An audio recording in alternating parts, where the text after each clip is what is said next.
Captain's log, stardate 5444.9. The Enterprise is on a charting run through the partially explored Moran sector. Since this region seems relatively devoid of suns and planets, we expect to be finished here in a few days. Kirk out. Not soon enough for me, Captain. Bored, Mr. Connors?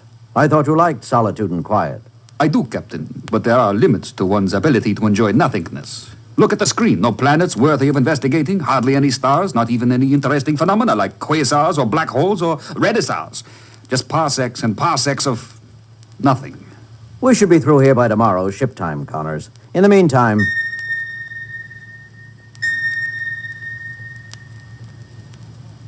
Lieutenant Uhura. Yes, Captain?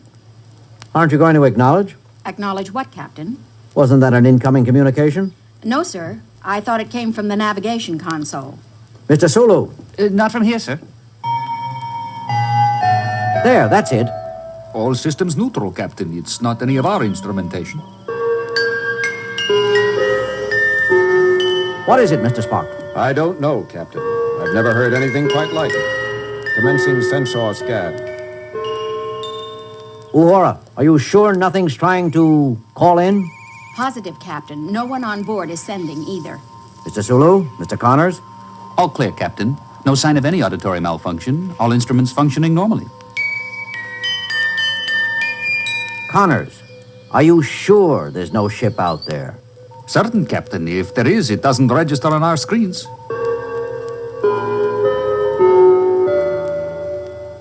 Mr. Spock, anything from the computer? Nothing definite, Captain. We appear to have encountered a previously unknown physical phenomenon. There are faint indications it is highly localized while remaining diffused. That's contradictory, Mr. Spock. Quite, Captain. The computer is equally confused.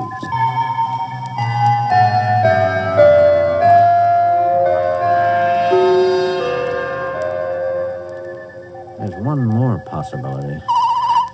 All hands, this is the captain speaking. I'm aware that this assignment has been less than exciting thus far. This is no excuse for interfering with ship's communications. Whoever is generating semi-musical noises on the bridge will please cease such activities immediately.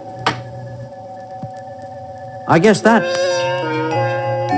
I don't think this is the product of someone's peculiar sense of humor, Captain. This doesn't sound like any kind of music I've ever encountered. I have to agree, Spock. But if the source isn't outside the ship and it isn't inside, then where is it coming from? An excellent question, Captain. Captain's log supplementary. The mysterious music has been with us for 3 days now and gives indications of increasing rather than abating. Every effort to locate some source for the sounds has proven futile. We are no closer to an explanation now than we were days ago. I feel it incumbent on me to point out that if this keeps up, crew efficiency is bound to suffer. I'm aware of the problem, Mr. Spock.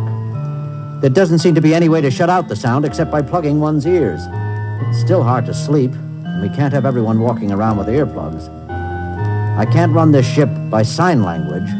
Speaking of earplugs, Spock... Please, Doctor, for once try to be serious. Besides, I believe I have isolated the cause of the sound. If it's a natural phenomenon, it behaves in the most unexpected fashion, rising in certain sections of the ship while falling in others, as if it were moving bodily about. Oh, come on, Spock. There are definite modulations in the noise which suggest other than random origin. Some possess almost vocal undertones. I am left with only one hypothesis, that we are being visited by a being of pure sound. Pure sound, pure hogwash. The most ridiculous part of it is... I think you're right, Spock. I only wish there was some way we could tell it to shut up. It's driving me crazy, and it keeps getting louder. Do you think it's aware of us as intelligences, Bones? I don't know, Jim.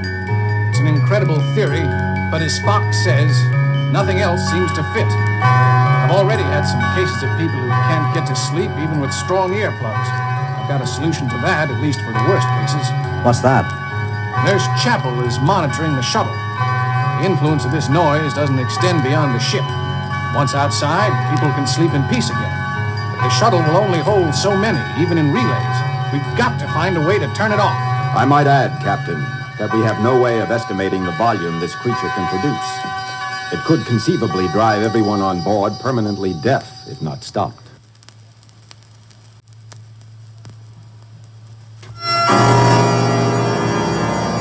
I might as well share the rest of the bad news with you. Lieutenant Uhura, tell them. You see, the deep space beam is useless. All channels.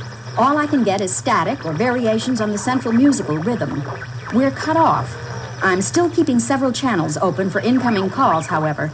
Maybe someone will listen in and be able to tell we're in trouble. More likely, they'll just think we're having a heck of a party. That leaves us with only one choice. Somehow we're going to have to make contact with this thing. Tell it what it's doing. Make it understand. Spock, do you think it's capable of communicating? If so, Captain, it has not responded to any of the several attempts I've made. If it does comprehend, it is choosing to ignore our voices, codes, and screen signs I've displayed throughout the ship. Can't we fight back somehow, Spock? Fight pure sound, Doctor. How? We could overpower it with more sound. Maybe. That might drive us insane or deaf faster than the creature would. It might also anger it. It might find a blast of artificial sound challenging, like another of its own kind. I cannot imagine what its belligerent response would be, except to guess it would not be pleasant.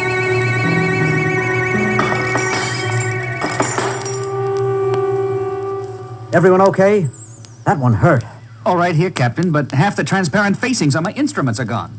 Damage reports coming in, Captain, from all over the ship. The danger is no longer theoretical, Captain. The creature appears able to reproduce any frequency it desires. Presumably, it is potentially capable of sonically destroying any substance on board. Whether it is doing this intentionally or inadvertently will not matter if it happens to hit upon the resonating factor of the human bone. We've got to make contact somehow. It may be trying to contact us, Jim. It's liable to end up killing us trying to contact us. There's got to be a way. Mr. Sulu? Mr. Connors? Where's Lieutenant Connors? He left a few minutes ago, Captain, during that painful burst of noise.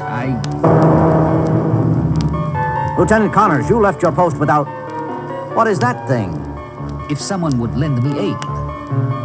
Here, let me. I recognize it, Captain. An Edoan Elysiar. The triple keyboard operates an echo chamber, resonating bars made of bone, and something that rather resembles an earthly xylophone twisted into a Mobius strip. What are you going to do, Mr. Connors? Captain, the noise. My ears. Connors, what are you... I'm going to attempt to communicate with it, Captain. The only way we haven't yet tried.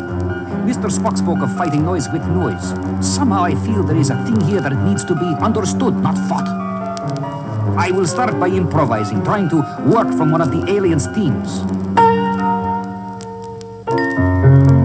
Music. We didn't try music. Continue, Connors. It's reacting, Jim. It understands. Keep playing, Lieutenant. The universal language, music. We've said it for thousands of years. I never thought I'd see it interpreted literally. Stay with it, Connors. I'm trying, Captain. How lovely. The alien as symphony. There's a logical classification for you, Spock. Mathematical precision is certainly inspiring, Doctor. Captain, I'm getting tired. I don't know if I can keep up. You've got to, Connors. We can't risk breaking off now. We may never re-establish contact again. Jim, how are we going to explain to it what we want it to do? I don't know. Spock? I don't know either, Captain. I don't know if the terms music and language are truly interchangeable. Connors, play something sad. Convince it all is not well.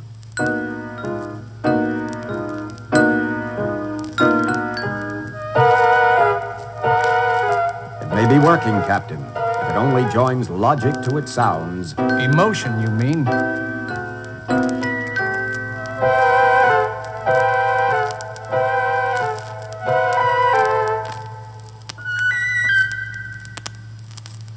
Jim, maybe it... No, it didn't understand. It didn't understand at all. It's no good, Jim. It didn't work. Wait, Bones. Give it time.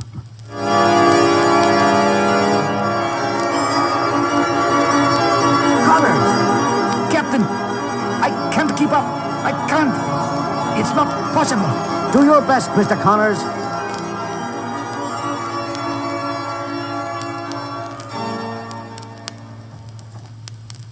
It's gone. It's finally gone. Gone where, Jim? Who knows, Bones? We don't know where it came from. We can't imagine where it goes. I hope it went away happy. Perhaps someday, when we understand a little more about how our own music affects us, we'll be ready to understand and communicate with creatures like it a little better. I heard a voice crying in the wilderness. What was that, Lieutenant? Nothing, sir. All channels appear clear now. Shall I contact the nearest Starfleet base? No, we don't appear to have sustained any serious damage. We'll finish this charting run as planned. Mr. Connors, thank you. My arms feel like two corings of a planetary center, Captain. But I believe I actually enjoyed it. I've never had such a fluid, responsive musical partner. Did you say something, Bones? Oh, I was just wondering, Jim. You think we'll ever find it again? I think so, Bones. When we're able to talk to it. I think it wanted to talk to us. It'll be back. Bones, have you ever listened to any violin concertos? I'm not much of a classical aficionado, Jim. There are times when that lone violin is up there, against all those other instruments, and they're quiet, and that one violin is the loneliest sound in the world. I think our visitor meant us no harm. It was just plain lonely. Mr. Connors, maintain course. Mr. Sulu, Mr. Spock, resume charting procedures.